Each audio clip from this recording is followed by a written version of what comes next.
Hello students, my name is Ajit Pathak and welcome to the Royal Group of College Bodawal online class.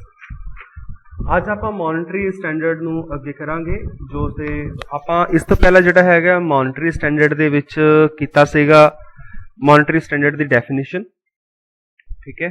ਤੇ ਉਸ ਤੋਂ ਬਾਅਦ ਮੋਨਟਰੀ standard ਨੂੰ ਅੱਗੇ ਪੜਾਂਗੇ ਆਪਾਂ ਕੀਤਾ ਸੀ ਕਿ ਮੋਨਟਰੀ ਸਟੈਂਡਰਡ ਕੀ ਹੁੰਦਾ।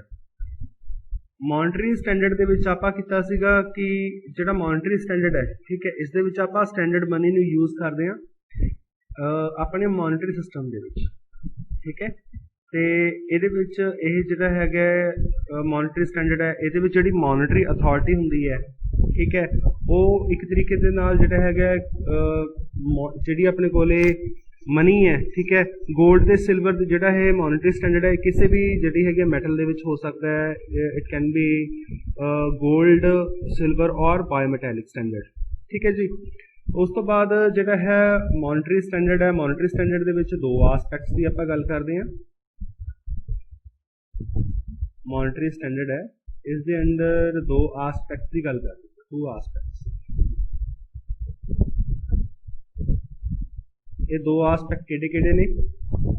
ਇੱਕ ਤਾਂ ਹੈ national and second one is international. ਜੋ ਫਰਸਟ ਨੈਸ਼ਨਲ ਆਸਪੈਕਟ ਹੈ, ਨੈਸ਼ਨਲ ਆਸਪੈਕਟ ਦੇ ਅਕੋਰਡਿੰਗ ਕੀ ਹੁੰਦਾ ਹੈ?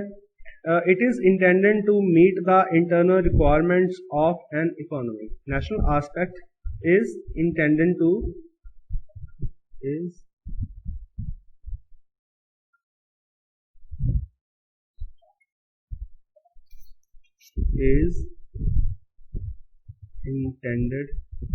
meet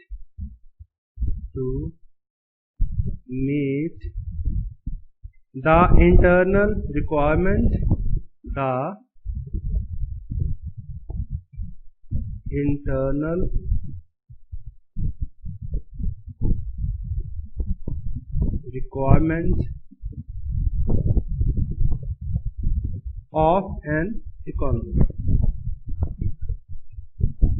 of an economy. It serves as medium of exchange. It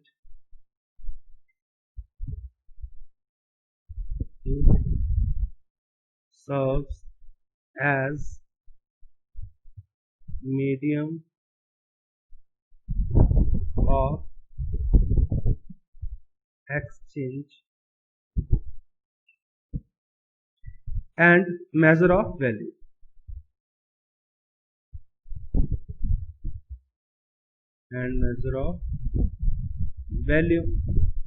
ਹੁਣ ਜਿਹੜਾ ਆਪਣੇ ਕੋਲੇ ਇੰਟਰਨ ਜਿਹੜਾ ਹੈਗਾ ਨੈਸ਼ਨਲ ਆਸਪੈਕਟ ਹੈ ਫॉर ਮੋਨਟਰੀ ਸਟੈਂਡਰਡ, ਇਸ ਦੇ ਵਿੱਚ ਕੀ ਹੈ? It intended to meet the internal requirements under which we fulfill our internal requirements। ਜਿਵੇਂ ਆਪਣੀਆਂ ਹੁਣ ਦੇਸ਼ ਦੇ ਅੰਦਰ ਜਿਹੜੀਆਂ ਰਿਕੁਆਇਰਮੈਂਟਸ ਨੇ ਉਹਨਾਂ ਨੂੰ ਦੇਖਦੇ ਹੋਏ ਜਿਹੜਾ ਹੈਗਾ ਨੈਸ਼ਨਲ ਮੋਨਟਰੀ ਸਟੈਂਡਰਡ ਹੈ ਉਸ ਨੂੰ ਜਿਹੜਾ ਹੈ ਬਣਾਇਆ ਜਾਂਦਾ। ਉਸ ਦੇ ਅੰਦਰ ਜਿਹੜਾ ਆਪਾਂ ਦੇਖੋ ਆਪਣੇ ਦੇਸ਼ ਦੇ ਵਿੱਚ ਅਗਰ ਆਪਾਂ ਕੁਝ ਵੀ ਆਪਾਂ ਨੂੰ ਮਨੀ ਦੀ ਜ਼ਰੂਰਤ ਕਿਉਂ ਪੈਂਦੀ ਹੈ? ਆਪਣੀਆਂ ਇੰਟਰਨਲ ਰਿਕੁਆਇਰਮੈਂਟਸ ਕੀ ਨੇ? ਆਪਣੀਆਂ ਬੇਸਿਕਲੀ ਹੈਗੀਆਂ ਨੇ ਮੀਡੀਅਮ ਆਫ ਐਕਸਚੇਂਜ। ਆਪਾਂ ਕੋਈ ਚੀਜ਼ ਖਰੀਦਣੀ ਚਾਹੁੰਦੇ ਹਾਂ, ਕਿਤੇ ਕੁਝ ਇਨਵੈਸਟ ਕਰਨਾ ਚਾਹੁੰਦੇ ਹਾਂ, ਕਿਸੇ ਚੀਜ਼ ਦੀ ਕੋਈ ਵੈਲਿਊ ਆਪਾਂ ਫਾਈਂਡ ਆਊਟ ਕਰਨਾ ਚਾਹੁੰਦੇ ਹਾਂ, ਤਾਂ ਉਸ ਦੇ ਲਈ ਆਪਾਂ ਨੂੰ ਕਿਸ ਦੀ ਜ਼ਰੂਰਤ ਪੈਂਦੀ ਹੈ? ਆਪਾਂ ਨੂੰ ਜ਼ਰੂਰਤ ਪੈਂਦੀ ਹੈ ਮਨੀ ਦੀ, ਠੀਕ ਹੈ। ਬਿਕੋਜ਼ ਅਗਰ ਆਪਾਂ ਕੋਈ ਵੀ ਚੀਜ਼ ਖਰੀਦਣੀ ਹੈ, ਕੋਈ ਵੀ ਚੀਜ਼ ਪਰਚੇਜ਼ ਕਰਨੀ ਹੈ, ਠੀਕ ਹੈ, ਕੋਈ ਚੀਜ਼ ਆਪਾਂ ਪਰਚੇਜ਼ ਕਰਨੀ ਹੈ, ਉਸ ਚੀਜ਼ ਨੂੰ ਪਰਚੇਜ਼ ਕਰਨ ਦੇ ਲਈ ਆਪਾਂ ਨੂੰ ਕਿਸ ਦੀ ਜ਼ਰੂਰਤ ਹੋਊਗੀ? ਆਪਾਂ ਨੂੰ ਮਨੀ ਦੀ ਜ਼ਰੂਰਤ ਪਊਗੀ, ਠੀਕ ਹੈ।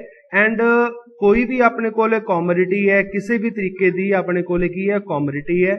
ਉਸ ਕਮੋਡਿਟੀ ਨੂੰ ਅਗਰ ਆਪਾਂ ਚਾਹੁੰਦੇ ਹਾਂ ਕਿ ਉਸਦੀ ਆਪਾਂ ਨੂੰ ਪਤਾ ਲੱਗੇ ਕਿ ਉਸਦਾ ਪ੍ਰਾਈਸ ਕੀ ਹੈ, ਉਸ ਕਮੋਡਿਟੀ ਦਾ ਪ੍ਰਾਈਸ ਕੀ ਹੈ, ਦੈਨ ਆਪਾਂ ਨੂੰ ਫੇਰ ਵੀ ਕਿਸ ਦੀ ਜ਼ਰੂਰਤ ਪਊਗੀ? ਮਨੀ ਦੀ ਜ਼ਰੂਰਤ ਪਊਗੀ। ਕਿਉਂ? ਕਿਉਂਕਿ ਆਪਾਂ ਮਨੀ ਦੀ ਹੈਲਪ ਦੇ ਨਾਲ ਹੀ ਆਪਾਂ ਕੀ ਹੈ ਪ੍ਰਾਈਸਿਸ ਨੇ ਜਿਹੜੇ ਉਹ ਆਪਾਂ ਫਿਕਸ ਕਰ ਸਕਦੇ ਹਾਂ, ਆਪਾਂ ਦੱਸ ਸਕਦੇ ਹਾਂ, ਠੀਕ ਹੈ। ਚਾਹੇ ਕੋਈ ਸੋਪ ਹੈ, ਚਾਹੇ ਕੋਈ ਗੋਲਡ ਹੈ, ਆਪਾਂ ਹਰ ਇੱਕ ਚੀਜ਼ ਦੀ ਜਿਹੜੀ ਵੈਲਿਊਏਸ਼ਨ ਹੈ ਉਹ ਕਿਸ ਦੇ ਨਾਲ ਕਰਾਂਗੇ? ਆਪਾਂ ਪ੍ਰਾਈਸਿਸ ਦੇ ਵਿੱਚ ਕਰਾਂਗੇ।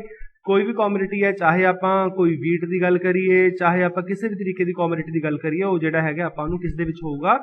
ਉਹਦਾ ਆਪਾਂ ਨੂੰ ਕਿਸ ਤੋਂ ਪਤਾ ਲੱਗਦਾ ਹੈ? ਆਪਾਂ ਨੂੰ ਪ੍ਰਾਈਸਿਸ ਤੋਂ ਹੀ ਪਤਾ ਲੱਗਦਾ ਹੈ, ਠੀਕ ਹੈ ਜੀ। ਉਸ ਤੋਂ ਬਾਅਦ ਸੈਕਿੰਡ ਜਿਹੜਾ ਹੈ सेकंड एस्पेक्ट है इंटरनेशनल।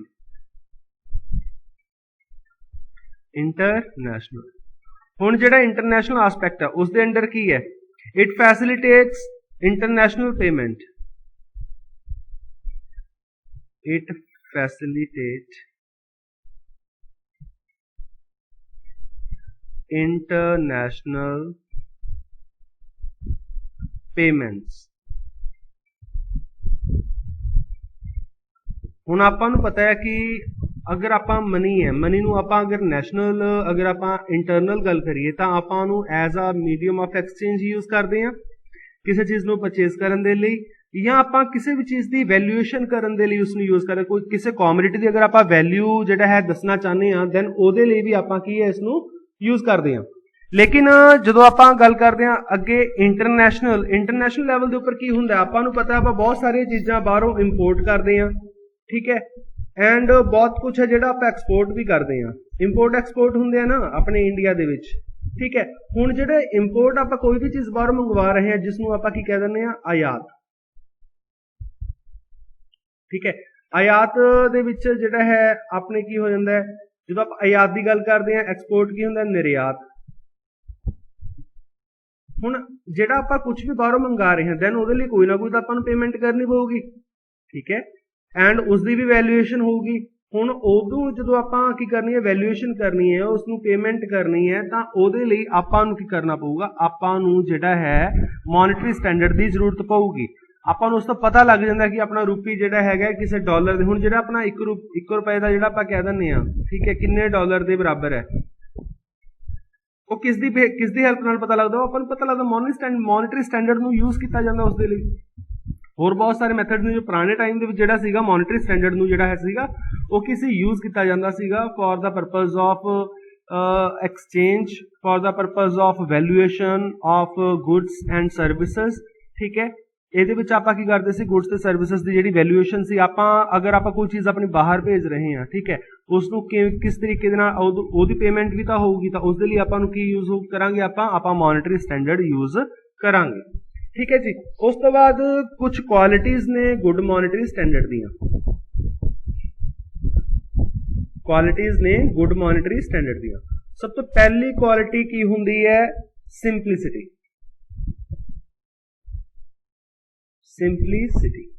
ਸਿੰਪਲਿਸਿਟੀ ਦੇ ਵਿੱਚ ਕੀ ਹੈ ਕਿ ਜਿਹੜਾ ਮੋਨਿਟਰੀ ਸਟੈਂਡਰਡ ਹੈ ਇਟ ਸ਼ੁੱਡ ਬੀ ਸਿੰਪਲ, ਇਹ ਬਹੁਤ ਜ਼ਿਆਦਾ ਸਿੰਪਲ ਹੋਣਾ ਚਾਹੀਦਾ ਹੈ, ਐਂਡ ਅੰਡਰਸਟੈਂਡੇਬਲ,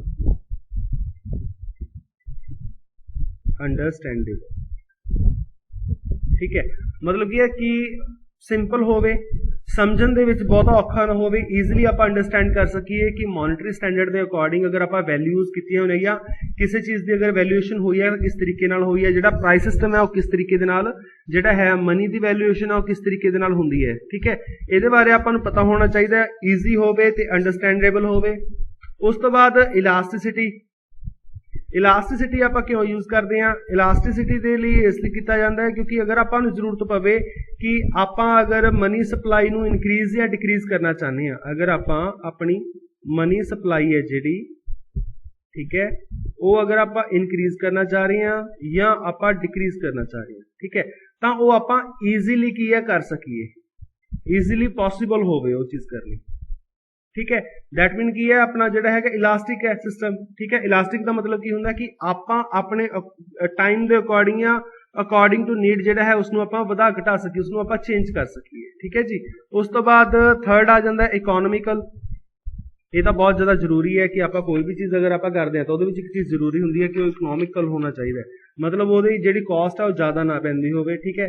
ਆਪਾਂ ਨੂੰ ਲੈਸ ਕਾਸਟ ਜਿਹੜੀ ਹੈ ਕਿ ਘੱਟ ਹੋਵੇ, ਠੀਕ ਹੈ, ਈਵਨ ਆਪਾਂ ਕਹਿ ਸਕਦੇ ਕਿ ਚੀਪ ਹੋਵੇ, ਠੀਕ ਹੈ, ਤੇ ਉਹੀ ਆਪਾਂ ਨੂੰ ਜਿਹੜਾ ਹੈਗਾ ਬੈਨੀਫੀਸ਼ੀਅਲ ਹੋਊਗਾ, ਇਕਨੋਮਿਕਲ ਹੋਣਾ ਚਾਹੀਦਾ, ਠੀਕ ਹੈ। ਉਹਦੇ ਵਿੱਚ ਜਿਹੜਾ ਦੇਖੋ ਆਪਾਂ ਜਿਹੜਾ ਆਪਾਂ ਗੋਲਡ ਸਟੈਂਡਰਡ ਦੀ ਗੱਲ ਕੀਤੀ ਸੀ, ਉਸ ਦੇ ਵਿੱਚ ਆਪਾਂ ਜਿਹੜਾ ਆਪਣੇ ਕੋਲ ਪੇਪਰ ਮਨੀ ਹੈ ਉਹ ਲੈਸ ਕਾਸਟਲੀ ਹੈ ਕਿਸ ਤੋਂ, ਗੋਲਡ ਸਟੈਂਡਰਡ ਤੋਂ, ਠੀਕ ਹੈ। ਕਿਉਂਕਿ ਉਹਦੇ ਵਿੱਚ ਜਿਹੜੀ ਇੱਕ ਘਿਸਾਵਟ ਹੋ ਜਾਂਦੀ ਹੈ, ਆਪਾਂ ਗੱਲ ਕੀਤੀ ਸੀ ਡੈਪਰੀਸੀਏਟ ਹੋ ਜਾਂਦੀ ਹੈ ਮੈਟਲ, ਜਿਸ ਕਰਕੇ ਉਸਦੀ ਸੇਮ ਵੈਲਿਊ ਨਹੀਂ ਰਹਿੰਦੀ ਇੱਕ ਟਾਈਮ ਤੋਂ ਬਾਅਦ। ਸੋ ਇਸ ਦੇ ਲਈ ਜਿਹੜਾ ਹੈਗਾ ਬਹੁਤ ਸਾਰੇ ਜਿਹੜਾ ਵੀ ਆਪਾਂ ਸਟੈਂਡਰਡ ਆਪਾਂ ਯੂਜ਼ ਕਰੀਏ ਦੈਟ ਸ਼ੁੱਡ ਬੀ ਇਕਨੋਮਿਕਲ। ਉਸ ਤੋਂ ਬਾਅਦ ਫਿਰ ਹੈਗਾ ਸਟੇਬਿਲਿਟੀ। ਜੋ ਆਪਾਂ ਸਟੈਂਡਰਡ ਯੂਜ਼ ਕਰਦੇ ਹਾਂ, ਕੋਈ ਵੀ ਜਿਹੜਾ ਆਪਾਂ ਸਟੈਂਡਰਡ ਯੂਜ਼ ਕਰੀਏ that should ensure us to internal price stability, internal price stability, and external exchange rate stability, and external exchange rate stability।